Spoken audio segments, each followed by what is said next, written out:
जय हिंद दोस्तों, मैं महेंद्र शर्मा स्वागत करता हूं वन वर्ल्ड हिंदी में आपका। उम्मीद करता हूं आप खुश और स्वस्थ हैं। दोस्तों आइए दिखाते हैं पाक मीडिया की एक और लेटेस्ट डिबेट, क्योंकि अभी हाल ही में पाकिस्तान के प्रधानमंत्री इमरान खान ने मोदी साहब को चैलेंज किया है कि आप मेरे को कश्मीर मुद्दे में बात करें। जबकि इस फ़खर यूसुफजई के साथ जो भारतीय पैनलिस्ट है, उन्होंने बहुत ज़बरदस्त जवाब देते हुए बताया कि क्या इमरान खान मजहबी सोच छोड़ के एक प्रोग्रेसिव सोच के साथ मोदी के साथ अगर डिस्कशन करेंगे तो हमेशा के लिए मोदी तैयार रहेंगे। तो कहीं न कहीं आज पाकिस्तान की सोच जिहादी सोच है, जो उसको पूरी आवाम को झेलनी पड़ रही है। तो कहीं न कहीं आज पाकिस्तान हर जगह से मार भी खा रहा है, और कैसे दुबई इस्लामिक देश पाकिस्तान से बहुत ज़्यादा आगे निकल गए, क्या उनकी सोच कभी अपनाई जा सकती है? तो दोस्तों देखिए डिबेट और कमेंट में अपनी प्रतिक्रिया ज़रूर दें। लास्ट में आपसे रिक्वेस्ट करूँगा, चैनल पे नए हैं तो चैनल को सबसे पहले सब्सक्राइब कीजिए, लाइक, शेयर, कमेंट ज़रूर कीजिए दोस्तों।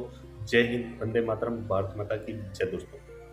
फिर यूएई वाली बात की तरफ जाते हैं। उन्होंने आरटी को कहा, इससे पहले भी इस तरह के बयानात उनकी तरफ से आते रहते हैं, मुख्तलिफ किस्म की वो बातें करते हैं, कोई एक बात नहीं करते, एक लाइन होती है हर इंसान की, उस पे जाते हैं। कभी वो मोदी जी को जो है वो पता नहीं क्या क्या अलकाबात से याद करते हैं, फाशिस्ट कहते हैं, क्या क्या कहते हैं। अब वो कहते हैं कि मेरे साथ टीवी पे डिबेट कर लें, मतलब मैं पहले भी कहता रहा हूँ कि हमें बातचीत करनी चाहिए, अब भी मैं कहता हूँ। क्या कहानी नजर आती है आपको ये? मतलब मोदी जी तो देखते सुनते तो होंगे, मेरा नहीं ख्याल कि उनको पता नहीं होगा, या उनके जो एडवाइजर्स होंगे वो नहीं बताते होंगे। ये अलग बात है कि वो उस पर कोई रिस्पॉन्स नहीं देते, लेकिन पता तो होगा उनको।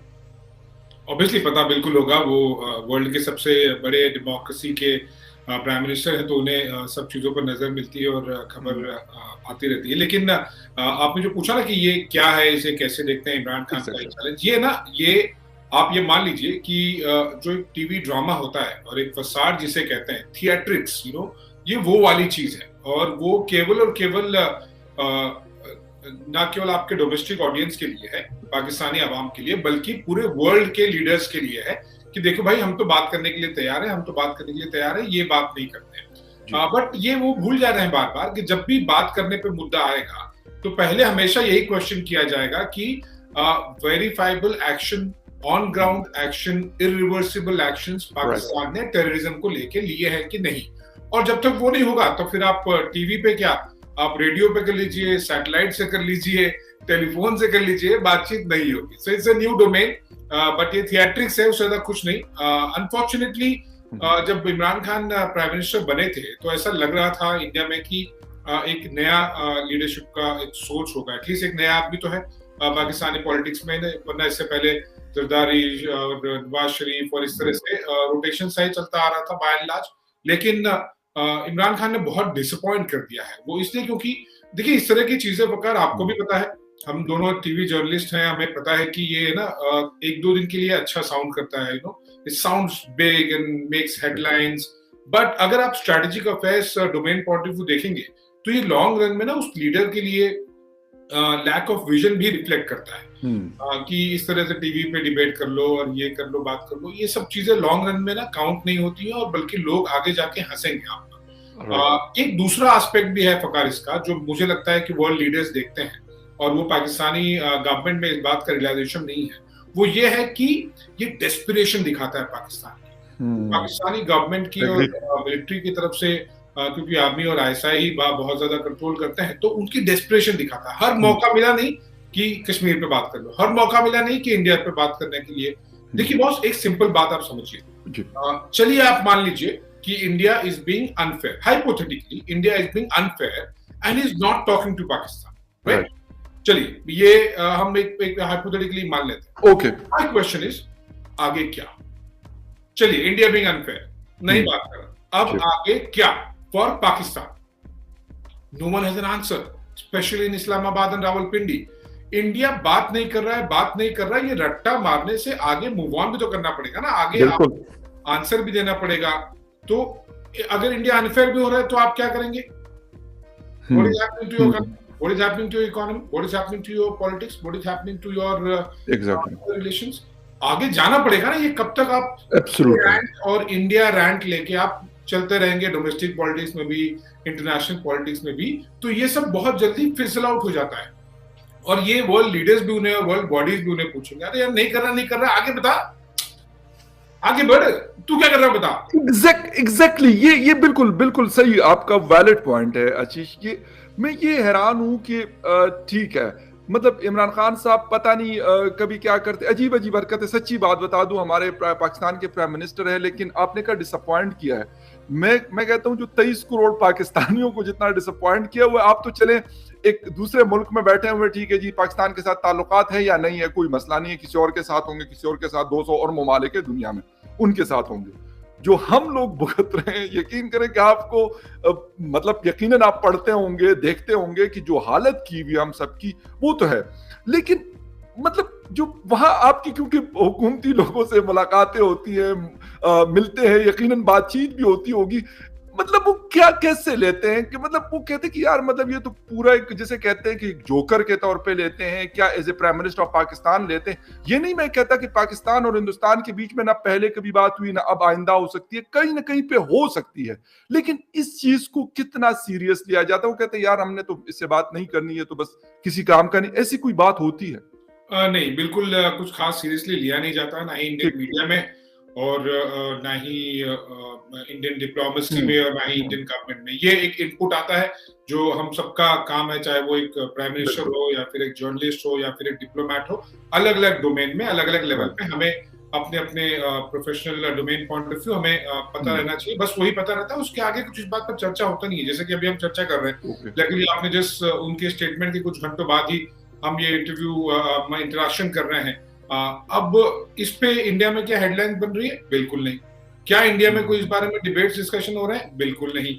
ये अगर होगा भी तो थोड़ा बहुत ऐसा एक रैप न्यूज होता है ना, छोटा सा कुछ अपडेट्स थोड़ा से चल जाते हैं, किसी खबर के नॉर्मली चलते रहते हैं, बिकॉज इस तरह की चीजों का कुछ आगे फ्यूचर नहीं है, और ये कोई नई बात भी नहीं है।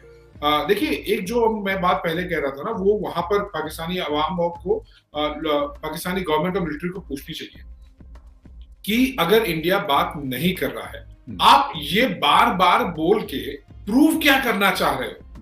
What are you achieving by doing this? You know, आप ज्यादा से ज्यादा इस हाइपोथेटिकल कंडीशन को, जो हमने अभी कहा कि मान लीजिए कि इंडिया अनफेयर हो रहा है, पाकिस्तान बात नहीं कर रहा है, तो भी आप क्या ही अचीव कर लेंगे इस बार बार के रिपीटिशन से? बस यही कर लोगे ना कि यार ये बात नहीं करता, अरे नहीं करता, आगे बढ़, तू बता क्या करेगा वो। ये this thing requires a kind of vision ना, कोई डेप्थ चाहिए डिप्लोमेसी में, पॉलिटिक्स में, इकोनॉमिक अफेयर्स में, ग्लोबल अफेयर्स में। ये सब कुछ है नहीं पाकिस्तान में। उन्होंने बस वो जो T20 मैच के जैसा हो ना, T20 भी नहीं, उसमें भी फिर भी 20 ओवर होते हैं, ये तो 20 मैच खेलते हैं इनकी डिप्लोमेसी।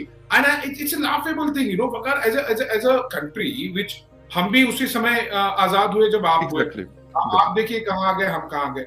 आप देखिए बांग्लादेश, जो अर्स्टवाइल पाकिस्तान, ईस्ट पाकिस्तान, 1971, अभी तो 50 साल ही हुए उससे, हम लोगों को तो फिर भी 75 साल हो गए। वो देखिए कितना आगे तेजी से बढ़ रहा है। लेकिन ये जो डिप्लोमेसी में, पॉलिटिक्स में डेप्थ चाहिए होती है, वो है ही नहीं। 20 ओवर का नहीं, ये तो 20 बॉल वाली मैचेस खेलते हैं बस। अभी बताओ, अभी आगे क्या करना है, कल क्या करना है, परसों क्या करना है, अगले हफ्ते क्या करना है, बस उसके आगे नहीं।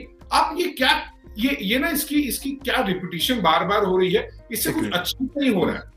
नहीं, आपकी बात बिल्कुल सही है, क्योंकि हमारे यहाँ ये बात हो रही है, मतलब हो सकता है बहुत ज्यादा ना हो रही हो, लेकिन अब होती है। अब मैं देखता हूं, क्योंकि अभी रिसेंटली जिस तरीके से जनरल फहद जो आर्मी चीफ थे, उन्होंने विजिट किया, तो डॉन ने उसके ऊपर एडिटोरियल पब्लिश किया। डॉन यहाँ का एक बड़ा मतलब माना हुआ न्यूज़पेपर, यकीनन हिंदुस्तान में भी आप लोग शायद पढ़ते होंगे और लोग मानते हैं उसको।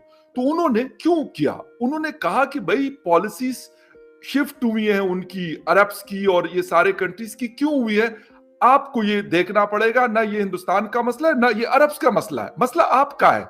वो क्यों गए, उसके पीछे कोई रीजन है ना। कोई 10 साल या 20 साल हिंदुस्तान ने उसके ऊपर वर्कआउट किया। ये कोई एक दिन में तो नहीं हुआ कि मोदी जी ने सऊदी अरेबिया का विजिट किया, फिर MBS ने न्यू दिल्ली का विजिट किया, फिर जनरल नरवाने साहब ने रियाद का विजिट किया, और वहां के आर्मी चीफ ने मतलब पहली दफा 75 ईयर में न्यू दिल्ली का विजिट किया। ये कोई एक दिन में नहीं सारी चीजें पॉसिबल हुई, इसके लिए काम किया गया और वक्त निकाला गया। अच्छा, बात हम कर रहे हैं क्योंकि अरब दुनिया की बात करते हैं। आपके यहाँ भी यकीनन उनको बड़ा मतलब लिया जाता है, सीरियस लिया जाता है, और यकीनन पाकिस्तान के भी बहुत सारी चीजें हमारी उनके साथ जुड़ी हुई है फाइनेंशियली। तो जो यूएई अभी कर रहा है, जिस तरीके से उन्होंने एक नया आप लोगों का एक एग्रीमेंट हो रहा है, इकोनॉमिक एग्रीमेंट, और कहा जा रहा है कि ये आप लोगों का जो बिजनेस है वो $60 बिलियन से $100 बिलियन पे चला जाएगा। क्या ऐसी चीजें हुई पिछले अगर 3-4 साल या 5 सालों को हम देख लें, या लास्ट 10 ईयर में ये सारा प्रोसेस चलता गया तो इस स्टेज पे हिंदुस्तान पहुंचा? फकार, ये जो सीपा इंडिया और यूएई Yes, sir. के बीच में साइन हुआ है 4 दिन पहले, जी ये ना लॉन्ग टर्म कॉम्प्रिहेंसिव अग्रीमेंट है। जी और ये बहुत ही सिस्टमैटिक तरीके से दोनों कंट्रीज के बीच में इसको इकोनॉमिक ट्रेड बढ़ाएगा। ये एक तरफ की बात है ही नहीं। आपने जैसे शुरुआत में कहा, इससे यूएई भी बहुत ज्यादा बेनिफिट लेगा बिल्कुल। और इंडिया भी लेगा। देखिए, जैसे अगर हम गुड्स की बात करें तो गुड्स में लगभग 5 सालों में इस सीपा के अंडर में एस्टिमेटेड $100 बिलियन का लगभग हम देख रहे हैं कि ट्रेड बढ़ेगा, जो ऑलरेडी हो रहा था। और उसके अलावा ये अगर हम सर्विसेज के पॉइंट ऑफ व्यू देखें, सर्विस सेक्टर में ये टोटल 5 सालों में लगभग $15 बिलियन तक जाने की उम्मीद है। So it's a huge amount and it's a mutually beneficial thing.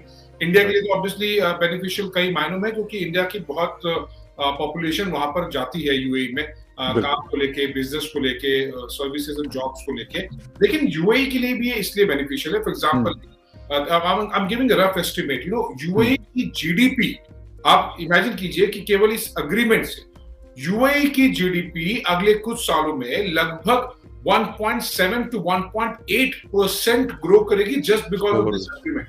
If all goes well, और जिस तरह से एग्रीमेंट हुआ है, बिजनेस एस्टिमेटेड है हुआ, तो अकेले इस एग्रीमेंट में इतनी ताकत है कि लगभग 1.7, 1.8 और ऑब्वियसली जा सकती है। यूएई की, मैं किसी छोटे कंट्री की बात नहीं कर रहा हूँ, कोई मालदीव्स और श्रीलंका, नेपाल, भूटान की बात।